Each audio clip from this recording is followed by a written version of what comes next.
¿Qué tal? Buenos días. Nosotros somos el grupo 36 y les mostraremos la práctica de laboratorio número 1.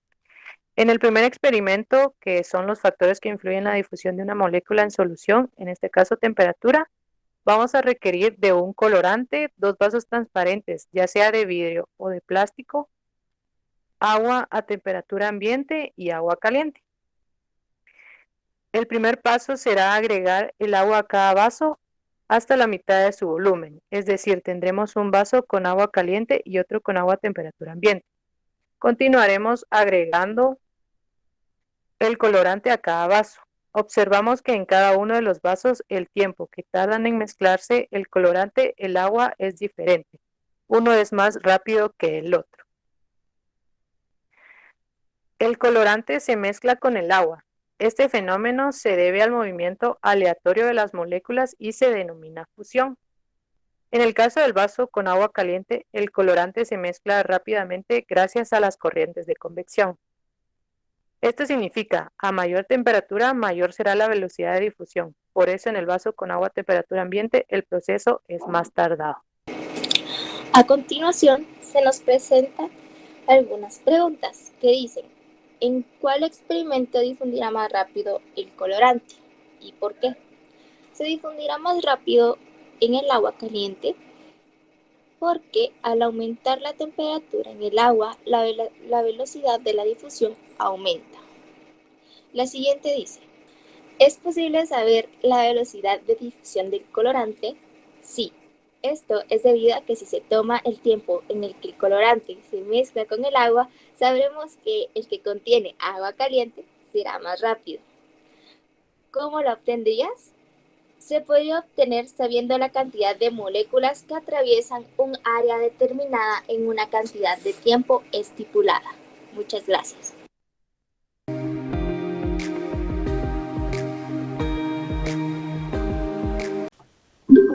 En el experimento número 2, ósmosis en una membrana biológica, se utiliza un huevo al cual le vamos a retirar una parte del cascarón para dejar expuesta a la membrana, como se aprecia en la primera foto. Posterior a esto, en el lado contrario, donde dejamos expuesta la membrana, vamos a abrir un orificio en el cual podemos introducir una pajilla. Este lo tenemos que hacer herméticamente utilizando silicón caliente, como se ve en la tercera foto. Luego de esto tenemos que introducir la membrana del huevo en un recipiente con agua y colorante, procurando que la membrana quede bien sumergida, como se aprecia en estas 7 fotos.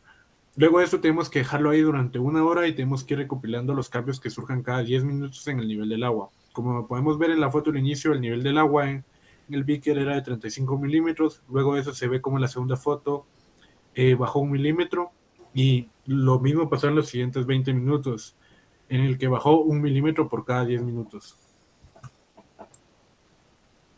Los mayores cambios se ven a partir de la media hora, pues a los 40 minutos disminuyó 2 milímetros y como se aprecia en esta foto, el mayor cambio que tuvo durante toda la hora fue a los 50 minutos, cuando el nivel del agua disminuyó 3 milímetros y por último a los 60 minutos, o sea la hora, disminuyó otros 2 milímetros, dando como resultado que el nivel del agua en total disminuyó 10 milímetros, siendo esta la prueba que la membrana del huevo dejó pasar el agua al interior del huevo.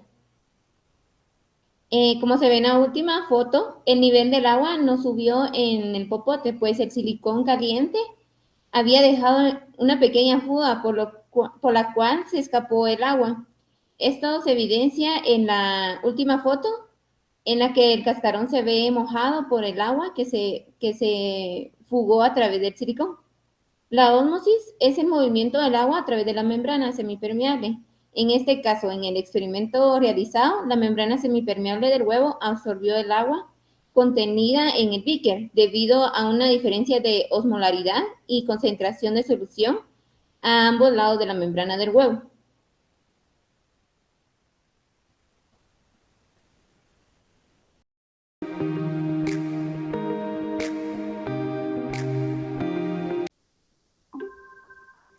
Bueno, continuando con la explicación, ahora tenemos el experimento 3 denominado ósmosis en membrana sintética. Aquí pues podemos ver algunas fotografías del proceso y de los resultados que obtuvimos. En las primeras 3 pues vemos donde estamos añadiendo los 20 ml de agua, luego retirando los 5 ml de agua ya con el azúcar y los 2 frascos con 15 ml cada uno. Desde arriba una fotografía donde ya están cada una en su bolsa de celofán y finalmente las jeringas con los resultados. Dando respuesta a los interrogantes, ¿hay alguna diferencia entre los volúmenes iniciales y finales de cada experimento? Bueno, observamos que sí. Luego de las 2 horas de realizar el experimento, se comprobó nuevamente y se determinó que en los volúmenes hubo cambio. Y finalmente, ¿en cuál de los experimentos encontramos mayor diferencia de volumen y por qué? Pues como bien decía mi compañera, en ambos hubo cambios, sin embargo, en la membrana sintética con la solución saturada aumentó, llegando a 17 ml, mientras que en la sustancia diluida disminuyó a 14 ml. Y esto pues porque recordemos que la definición de ósmosis es el movimiento de agua dentro de una membrana semipermeable, en este caso sintética, de mayor a menor concentración, pero siendo el soluto de menor a mayor concentración. Entonces, esto nos comentaría o nos daría a ver el por qué una nos aumentó y la otra nos disminuyó. Tomando en cuenta también que el recipiente de 500 ml facilitó el movimiento de agua hacia la membrana sintética saturada, como ya comentaba, por lo mismo de que existía una mayor concentración de soluto que de agua.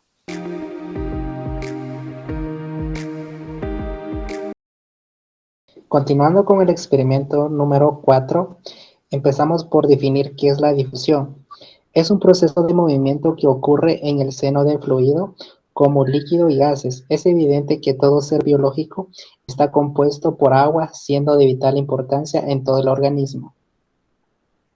Ahora, en el experimento de control, en este experimento se logra observar el movimiento de las moléculas de soluto desde la zona de mayor concentración hacia la zona de menor concentración a favor del gradiente, como se fundamenta en la ley de Fick, mediante el coeficiente de difusión, que es un valor que nos indica la facilidad de difusión que tiene el soluto en el disolvente, como lo podemos observar en esta gráfica.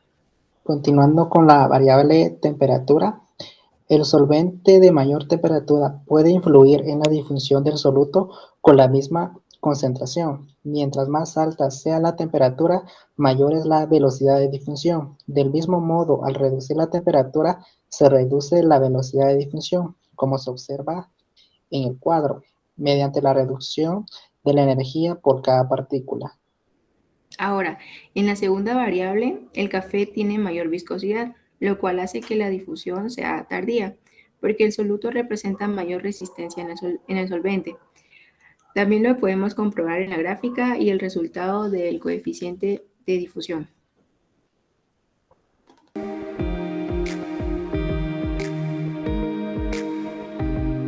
Muy bien, continuando con el tema, tenemos que aclarar que existen diversas leyes y ecuaciones que describen matemáticamente procesos materiales y energéticos que pueden asistir en la práctica médica. La ley de Fick, por ejemplo, asociada con la velocidad de gradiente de concentración, puede ayudar a explicar la difusión de solutos a través de las membranas celulares. Y el principio de Bernoulli, por otro lado, al establecer que la velocidad de un fluido aumenta a medida que la presión disminuye, ayuda a explicar la forma en que la sangre fluye a pesar del roce que puede tener con las paredes de los vasos sanguíneos por los que pasa. No obstante, hay más principios físicos que afectan el funcionamiento del cuerpo humano relacionados a la resistencia, conducción de energía, corriente eléctrica, diferencia de presiones y de fuerzas en la hidrodinámica, como son las leyes de Poiseuille, Fourier, Ohm, Laplace y Stirling.